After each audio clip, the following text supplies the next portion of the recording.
Everyone. Welcome so much. Thank you for joining me on today's Portscast. I'm gonna wait just a few more minutes. It looks like a lot of people are coming in. Use that thumbs up emoji if you can hear me good. Yay. All right. Looks like a lot of people can hear me well. Good. Good, good, good, good, good. Okay, give me one more minute. Looks like a lot more people are signing in. Thank you so much for joining me today. It's a little bit cloudy, but still beautiful here at the hilltop. All right. Okay. Looks like everybody's in for now, but more people will come in, and that's also great. So let's make it official. Hello, everyone. Thank you so much for joining me on today's Portscast, where we are going to step back in time and become a part of history as we explore the hilltop today. As an honor guest of William Randolph. Before we step into our time machine, DeLorean, however you picture time machine, there will be times I just want to let you know that I will glitch, I will freeze, and usually I jump right back out of it because I'll be walking around and there's just certain parts. Can't avoid it when you're all the way up here, 1,600 feet above sea level. But if it's really bad, I don't know what kind of emoji. Maybe the surprise emoji if I'm really kind of messed up. But hopefully that's not going to happen. The webinar today is approximately 45 minutes. It is for all ages, but primarily catered through kindergarten to 12th grade. But everybody's welcome on this Portscast. Portscast is every month, but this is the last of the school year. So very happy to have you all joining me here for our last Portscast of the school year. If you miss any of this Portscast, it will be on YouTube later. So follow our YouTube page, youtube.com/ Hearst Castle San Simeon, all in one, no space. Hearst Castle. San, click under live, and you'll see me and all the other past Portscasts that I've had. Hearst Castle is a accredited museum, an historical monument, and a part of the state park system. So I know some of you might recognize this patch here with the bear since 1864. That's when the state park system was created to preserve all this beautiful land here in California, including cultural sites and historical sites like Hearst Castle. But Hearst Castle, before it became a museum and a state park, it was one man's vacation home. It's actually interesting to think of all the changes that happened to the hilltop between the time Mr. Hearst showed architect Julia Morgan this spot back in 1919. He just wanted bungalows because he felt like he was too old to go camping in tents. He was 56 years old. In fact, when he showed Julia Morgan the spot here, Mr. Hearst told his driver, Steve Zegar, to drive them up to the top of the hill. And Steve stopped where the road ended and suggested that they need to borrow horses the rest of the way because it was that steep. There were cowboys there. Let's, borrow some horses. Miss Morgan was not so much enthused with that. She refused to get on a horse. She didn't know how to ride. Steve ended up asking a cowboy with a really strong horse to tie it up to the Cadillac, and they assisted in getting the car up there to this steep climb, very uneven terrain. So from Rocky Hill to this, which, by the way, let me show it to you. I have a great picture of the castle here, an overview shot of the castle. One second, let me. All right, there we go. So Rocky Hill to that, to this kind of village that he has created. Now, by the 30s, this was the place to be, and getting an invite was especially exciting, especially if you were an up and coming actor, actress, writer, producer. If you ran around in the same circles, you probably already heard people talking about La Cuesta Encantada, the enchanted hilltop. There was still a sense of mystery about it back then. It's not like today, where you could take tons of pictures and you could instantly put it up on your social media, or you could give it to TMZ and it would be up the next day. Back then, taking a picture, you had to develop it. It's a whole thing. So even if you had heard stories about it, there was still an air of mystery. about the hilltop? What really goes on there? Is it as spectacular as people say? So let's go ahead and go jump into our time machine. Okay, so what if you did get an invite? What would happen then? Imagine one day your telephone rings and you look over, oh my God, it's not a cell phone. That's because we went back in time. It's the 1930s. It's a landline phone. It's probably in like a little corner of your house on a telephone table. There was a place to sit. There was a place for it was a whole thing. So you'd walk over to the telephone, probably look like that, right? And you'd pick up the phone, say hello, and on the other line, you would hear a man introduce himself as Joseph Willicombe, Mr. Hearst's secretary, and ask for you by name. And you confirm, yes, it's me. And Mr. Wilcombe tells you that Mr. Hearst would like you to come up to spend the weekend in his summer home in San Simeon. And you're probably wondering, how did I get this invite? Well, according to lots of people who intrigue Mr. Hearst, basically that's how you got the invite. If he wanted to get to know you better, if he read about you in the paper, you knew acquaintances, he would invite you. So from politicians to celebrities, playwrights, musicians, artists, if you piqued his interest, then you'd probably be getting a phone call soon after. Journalist Richard Marion said that at the time there were two groups of people in Hollywood, those who had been guests at the Hilltop and those who had not. You definitely want to be one of the guests. So here's some of the guests that visited the Hilltop. Like I said, there was a variety of guests. One of those guests, let me bring up her picture, was Lady Nancy Keith. Lady Nancy Keith was a socialite. She was a fashion icon like Paris Hilton or Hailey Bieber of today. She went to the Hilltop in 1936 when she was 19, and she said she thought she got the invite because she made a good impression at a Hearst party in Santa Monica at their beach house. And she said after that, Mr. Hearst and Marion invited me for a weekend at San Simeon. The invitation was conveyed by a gentleman named Joe Willicombe, a friendly man in charge of each guest's every move. How you got to San Simeon, what did you do? Every arrangement and request was handled by Joe Willicombe. Now, the way Lady Nancy Keith was invited would be how most people were invited. So don't wait for your fancy invitation. It's going to be a phone call from Joe Willicombe, and he would set up the arrangements on how you were going to get there. Now, there's several ways to get here. One way you could get here was by plane. So you could get here by plane, like actor Robert Cummings did in 1938.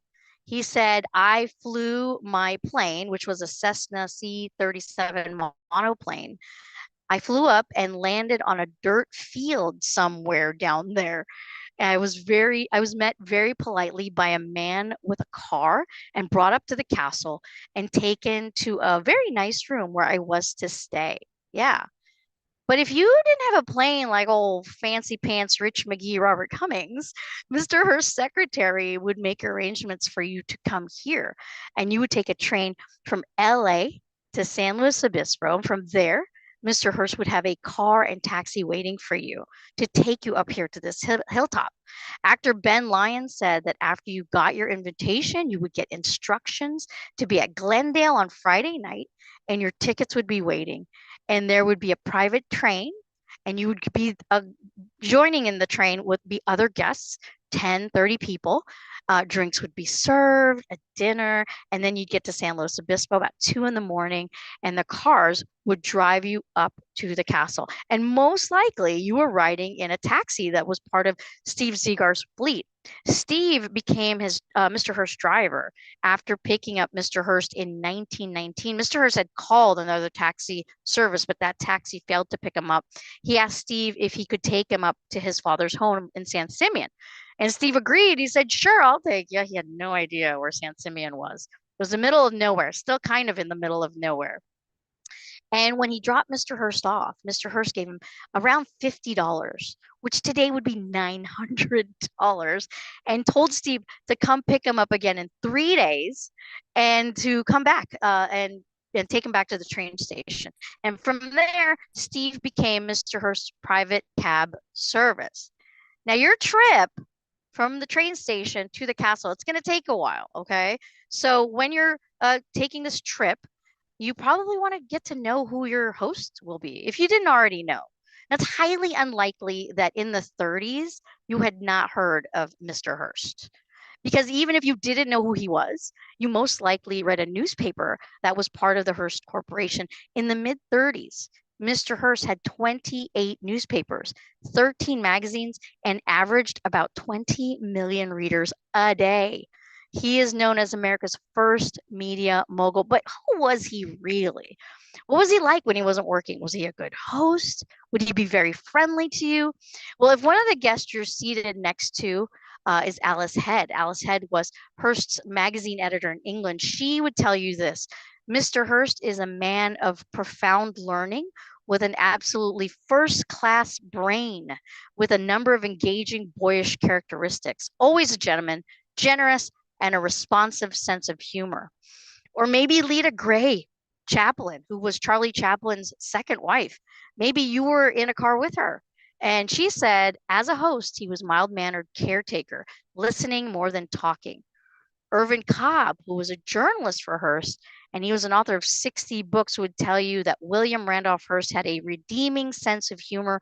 He could laugh at himself.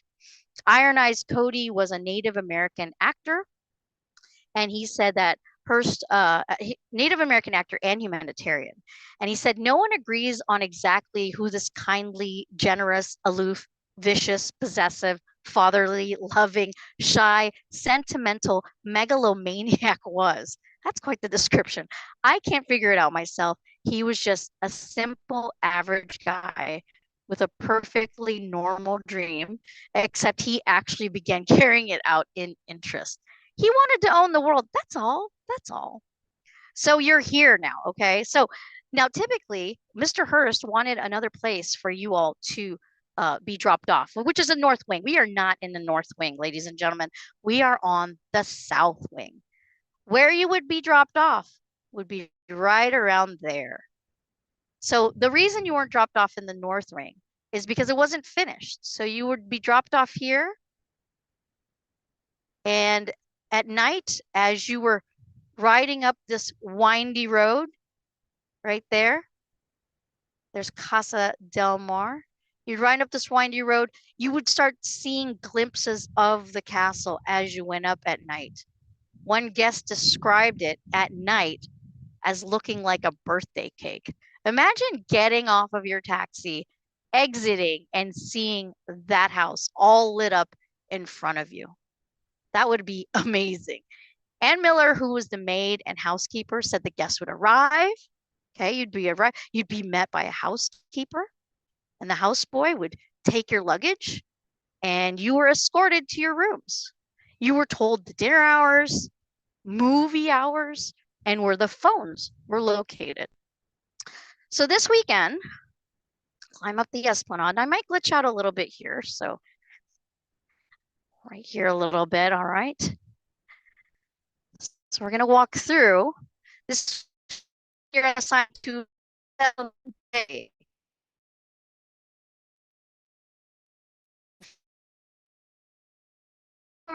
The nice stroll.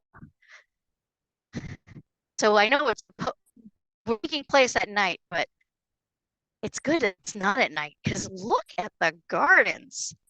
The roses are popping off, ladies and gentlemen. They're showing off. So here we are. This is where we're staying for the weekend. Casa del Monte, House of the Mountain. All right. It is named after the view. This is the reason why Mr. Hearst builds up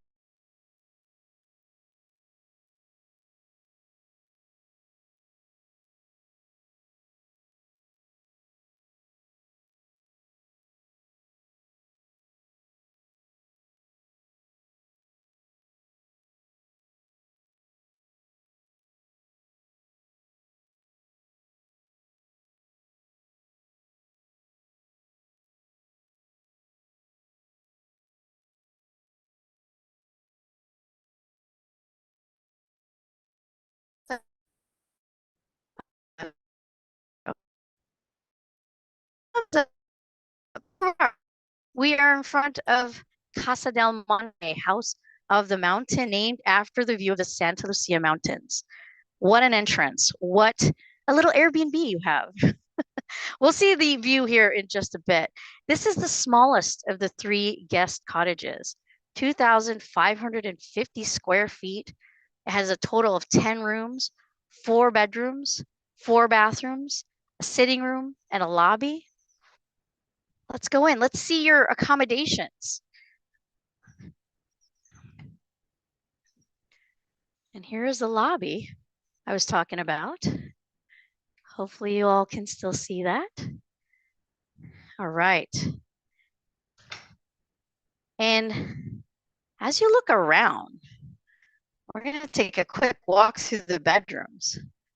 It does kind of feel like you've gone back in time. And if you feel that way, good, because that's exactly what Mr. Hearst wants you to feel like. His style here, or his theme, is something called a Mediterranean revival style. This is a romantic interpretation of Italian and Spanish architecture from the 16th century Renaissance. He wants you to feel like you are in a 16th century home, complete with art that you would have in a home 600 years ago. Yeah, not bad. He wrote to Julia Morgan about keeping the designs with an overall Mediterranean revival look. It says, I noticed that if you want to get anything pretty, like the iron on the windows, you go into Renaissance style. I thought that Renaissance motifs borrowed from domestic architecture would be the best for the little cottages. We're in the sitting room right now. All right. Now, if you came here late, you have yet to meet Mr. Hearst, but exploring the cottage, you already know something about him. He loves his art. He's an art collector. He started collecting art around the age of 10 after going on a 1.5 year long vacation with his mother, aka the Grand Tour of Europe, 1.5 years long, where he asked his mom if we could buy the Louvre in Paris as casually as you would ask your mom or dad for a souvenir at a gift shop. And he bought art because he loved it. And it was everything, not just paintings and sculptures, but chairs and doors, fireplaces, doorknobs, ceilings, columns, rugs. Now, on a Newsweek interview in 1946, William Randolph Hearst said, the enjoyment I have obtained is not so important as the enjoyment other people might obtain from my collection. I think it's important to have art objects brought to this country. They find their way to museums eventually, and not everybody can go abroad. This is a lot if you were coming here at night at 2 a.m. So you know what? Go to bed. We got a lot of time to explore the next day. So as you get into bed on a 16th century Italian bed, now who's fancy McGee, right? So if you get into bed, you would be sleeping here, right? And you get into bed, you think about all the people who stayed here before you. Mr. Hearst stayed here himself in 1921 because it was one of the first houses done. Later, actor David Niven, Cary Grant, director King Vidor, gossip columnist Luella Parsons, even Winston Churchill stayed in this bedroom. Now, if you're young and you don't recognize those names, think about the people in headlines today. Ryan Reynolds, Robert Downey Jr., Emma Stone, Margot Robbie, directors like Zack Snyder, those caliber of celebrities coming up here. All right. So you go to sleep. Maybe, perhaps you wake up and guess what? It's nice and warm because the cottages have coil heaters. Yeah, electric coil heaters. This was a modern house. You had electricity up here. Why is that a big deal in the 30s? Only less than half of the people, residents in the United States at the time had electricity. So you had a fireplace, electric coil heater, and a nice little bathroom for each room. So you're going to get ready. The sun is shining through your window, and you get up and you walk out and you wonder to yourself, what do I do now? Well, let's walk out and see what to do now. So during the day, you could pretty much do whatever you wanted to do. Remember, you came here at night, so you probably didn't see everything. And then you opened the door and oh my goodness, look at that. Casa Grande, the big house, the only house named after its size. So you could do what you want. Take a nice walk in the gardens. You could hang out at the plaza in front of Casa Grande. Let's go see what that's all about. Let's go see why Casa del Monte is called Casa del Monte, House of the Mountain. You didn't see the view at night. You could see the view right now. And there it is. Let me move better. Enjoy these flowers while I go to a better spot. For Casa del Monte, House of the Mountains, we are going to overlook Mr. Hearst's backyard. Yeah, there it is. Mr. Hearst's backyard.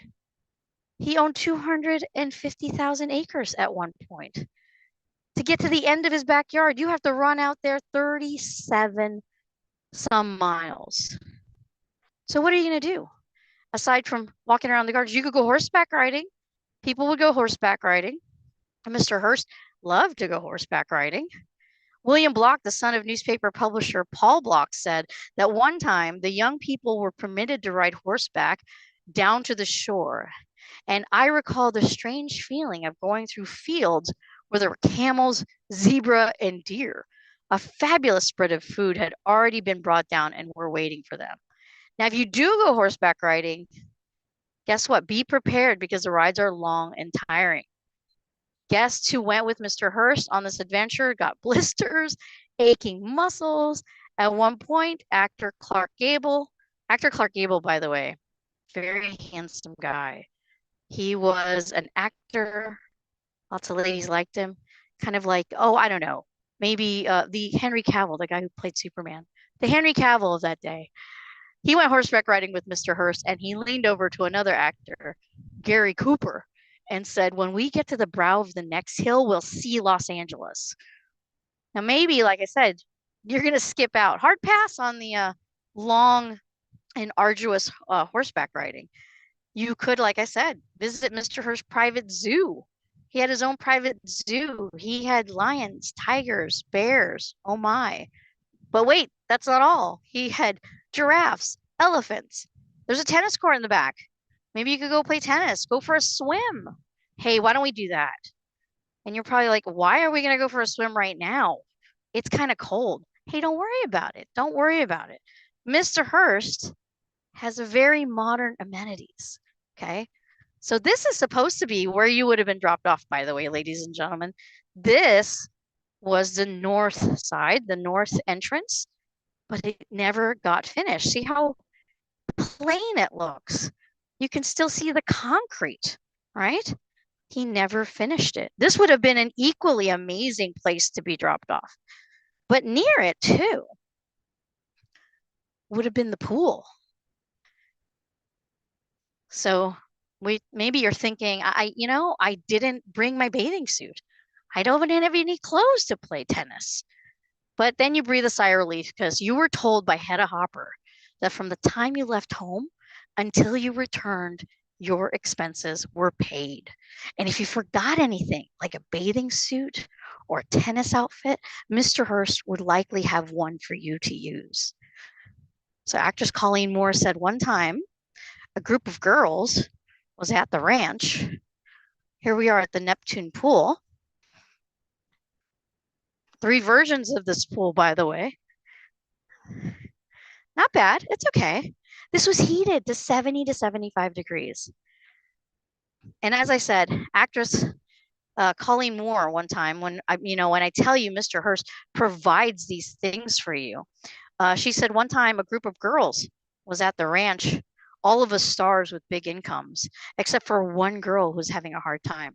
The girl's coat was thin and worn, but she was too proud to take help from anyone. After lunch, we were all sitting around by the fire when a delivery man came in with several large boxes, each containing a beautiful winter coat with a fur collar. They were sent in from San Francisco, one for each of them. So a coat would be given to the girl who needed one without hurting her feelings. Isn't that nice? So everything was provided for you. So tennis clothes, horse riding gear, it was all provided. Everything was taken care of. All right, let's head on back here. And we can also see the front of Casa del Monte. There's Casa del Monte. That's where you're staying, you fancy pants you. You're staying at Casa del Monte. Casa del Monte is the smallest guest cottage, like I said. You could fit that guest cottage in the living room of Casa Grande. 2,550 square feet doesn't sound small to me. I would happily take it. And what a great place just to stay for the weekend. But maybe you want to explore the inside of Casa Grande. Casa Grande, the big house, not just a name, but an attitude. No. Uh, Casa Grande is called the big house because it's big, 137 feet tall, 115 rooms, 38 bedrooms, 42 bathrooms. It's got a theater, it's got a lobby, it's got a billiards room, and it's got a library. And maybe that's what we want to do today. Since the weather's kind of chilly, maybe we want to explore Casa Grande and look at Mr. Hearst Library. So let's go in. I'm going to glitch out right here. Just hang tight. Also, if you hear me breathing heavily, don't judge.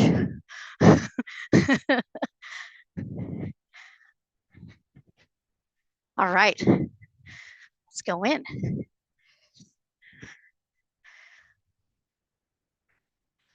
Okay, so as we go inside, you'll see the elevator shaft. And you're probably wondering, hey, Lane, all that heavy breathing you're doing in our ears, why not just the elevator?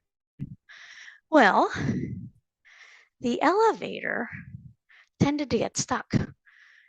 And Grace Coolidge, who was wife of President Calvin Coolidge, during her 1930s visit, was stuck in between floors as she was going down to lunch.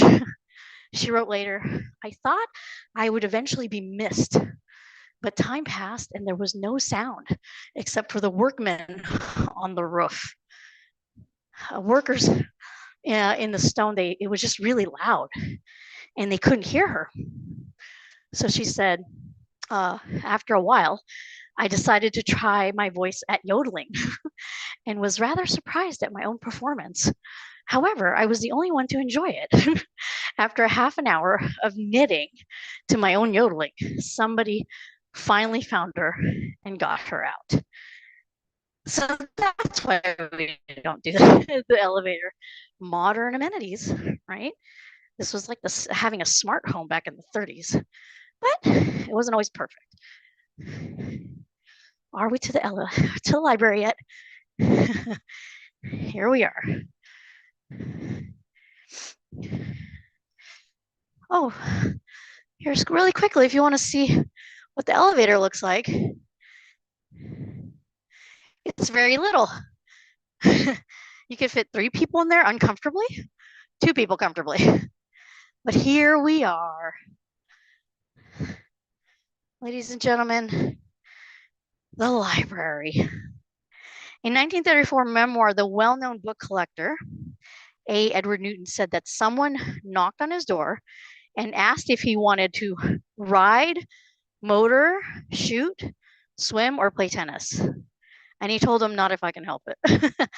I began to wander the castle, seeking what I knew I should find, the library. There are about 41,000 volumes in the library.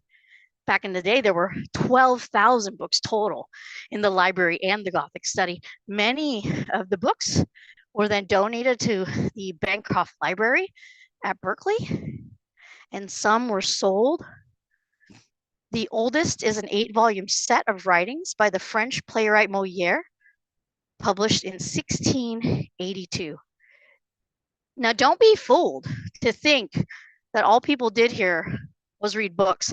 There were a lot of other activities besides reading, like Harpo Marx would practice acrobatic stunts in the library with host Marion Davies. They said they would push a lot of junk, as he called it, out of the way, and Marion's diamond necklaces and bracelets kept falling off when she did her tumbling. Actress Dorothy Jordan said there was everything in the world you wanted to do: swim indoors and outdoors, ride horseback, look at the zoo, or you could just sit and read here. Most people also use this as a living room. This is right above the assembly room. And the assembly room tended to get pretty drafty and cold in the summers. So they would use this. It was a lot warmer. And they would come up here, read a book, socialize. And you were surrounded by Mr. Hearst's book collection, lovely fireplace. So there were lots of things to do here. It said you never have a feeling. Actress Dorothy Jordan said you never had the feeling of being in a crowd. It was just a lovely, relaxing country weekend. So did you have any options? Is there an itinerary? So yes, no, kind of, maybe. There wasn't a lot, but one thing that most guests knew, you were expected to attend dinner, drinks, and a movie. So around 7, you kind of, maybe wrap up whatever you were doing at the time, and you would get ready, and you would meet, everybody would meet in the assembly room. And that's where we are going to right now. Now, everybody would use these stairs, by the way. These stairs were not for just staff. This was everybody's stairs. So nothing fancy. Use the elevator at your own risk. Take the stairs, get some exercise, right? So here we are as we enter the assembly room. Hi, excuse me. Sorry. Hello. Okay. So here we are at the assembly room. So around 7, you would meet in the assembly room, aka the living room of Casa Grande. But you do not have to wait until evening to come here. Guests would use the assembly room during the day. Popular activities included card games like poker, backgammon, puzzles, or a new game called Monopoly everyone was playing. But by 7, everyone was here, and you would walk through that front door. So this was Casa Grande's front door, which was also a 16th century Spanish gate. And here's the funny part. Mr. Hearst never called this a castle. They called this a ranch. So you would walk in, and the first thing that you see is that gigantic fireplace. Oh yeah, and that ceiling too. Actress Ralph Bellamy said that when he came in for evening cocktails, he said there was a chess game at one end of the room, a gramophone, a record player. There were 12 to 15 of us, but the other end of the room at the chess game, you could hardly hear over this commotion going on. And he said, and in the midst of it, Mr. Hearst came in through the door. So the door that he's talking about is where those folks are standing. He would come from his 3rd floor and make his appearance. Some people thought it was just a surprise. All of a sudden, he was just there.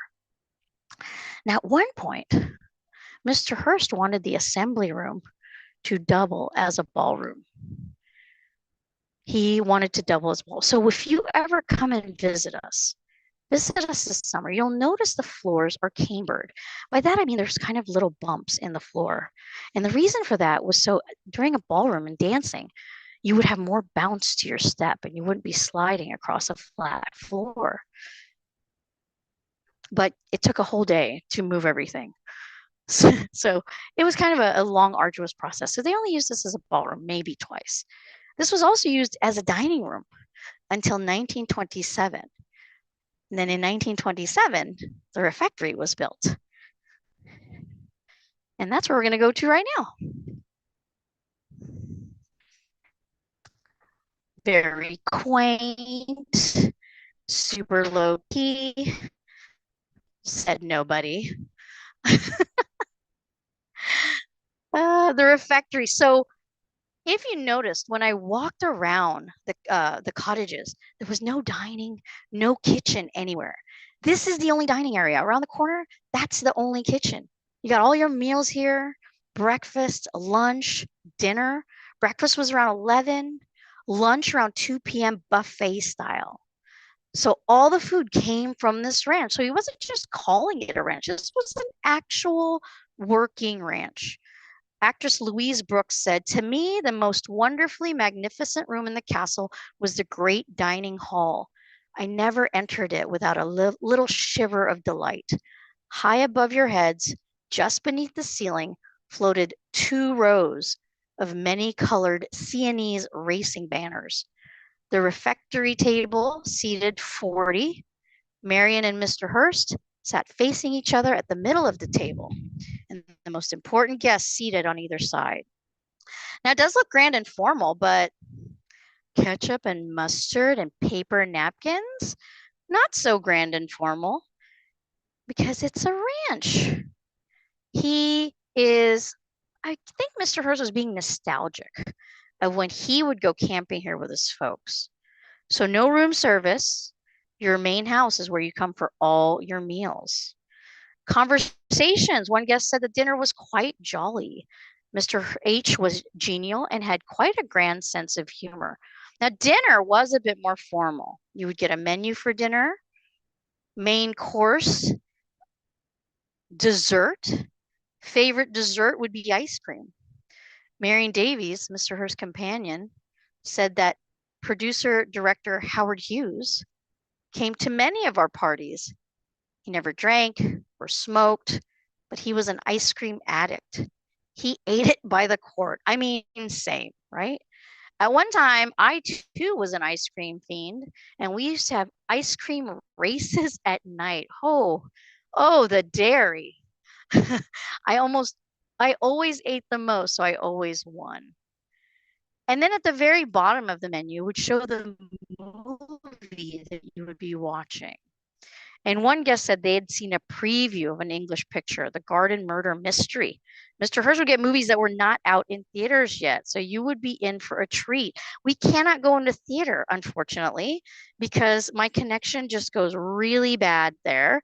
But it was someplace that you would go right after dinner.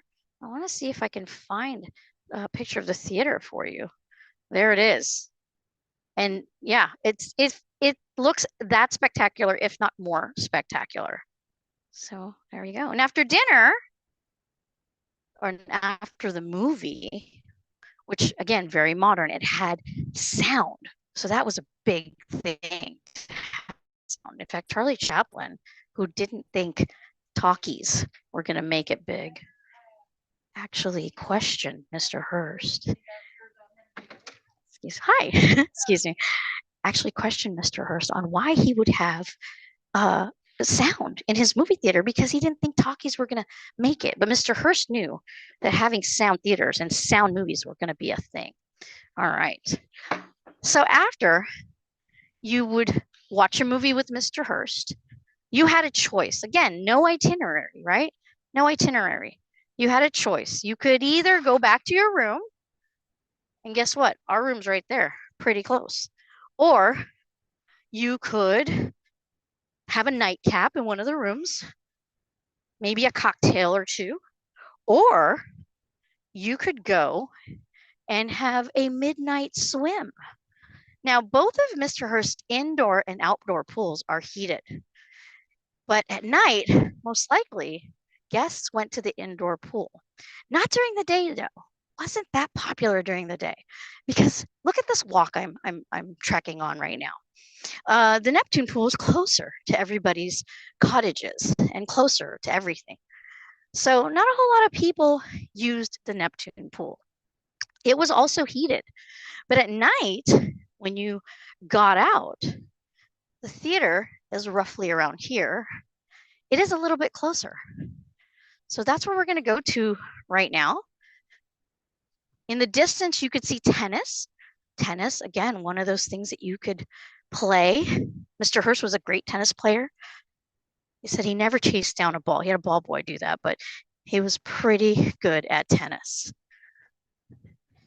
So we're going to walk over there. Underneath the tennis courts is the indoor Roman pool.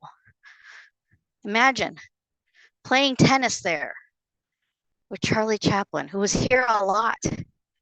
He was actor, comedian, known as the Castle Jester. The indoor pool is 81 feet long, it's 31 feet wide, 10 feet deep, only holds 205,000 gallons. Now, the Roman pool was mostly finished by the end of 1932, but it was supposed to be part of a larger building, which was a recreational building. And this never got done. In the beginning, he told his architect that he wanted a winter pool. The original plan was a saltwater swimming pool surrounded with palms and ferns and orchids. He said we would have the South Sea Islands on the hill.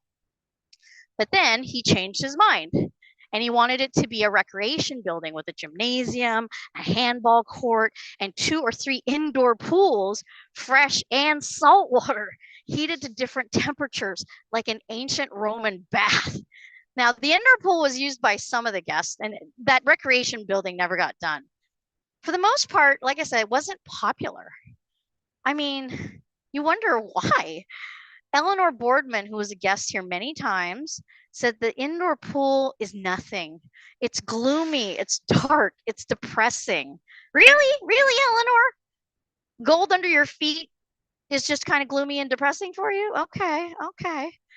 Mr. Hearst encouraged his staff to use the indoor pool, but it wasn't even popular with the employees.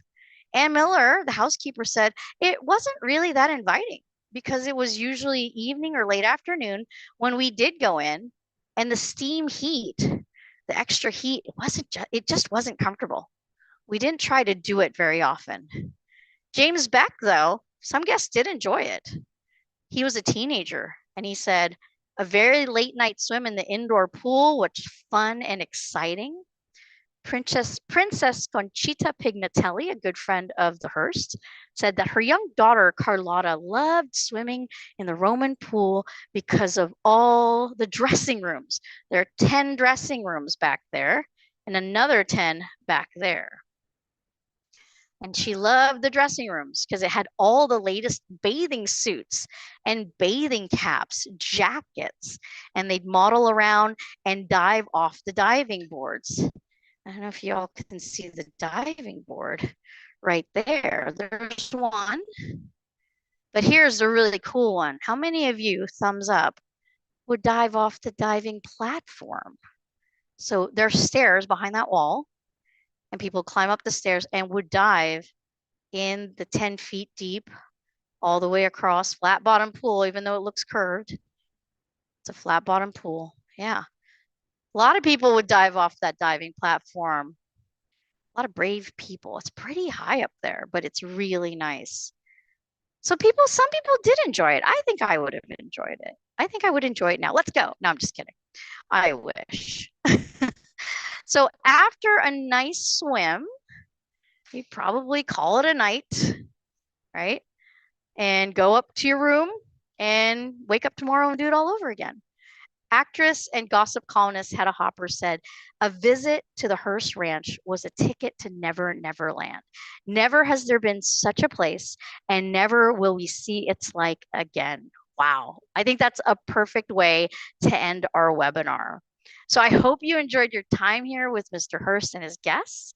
And on behalf of myself, Elaine, Hearst Castle, and California State Parks. Thank you so much for joining me today on our last Portscast of the school year.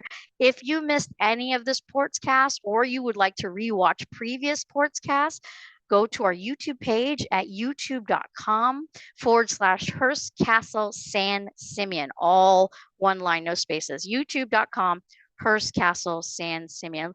Thank you so much for all your hearts, all your claps. Again, I hope you enjoyed your weekend stay here at the castle and have a great weekend. And hopefully you can come up here this summer and see this in real life. Thank you so much, everyone. Bye. Have a great day. Have a great Monday.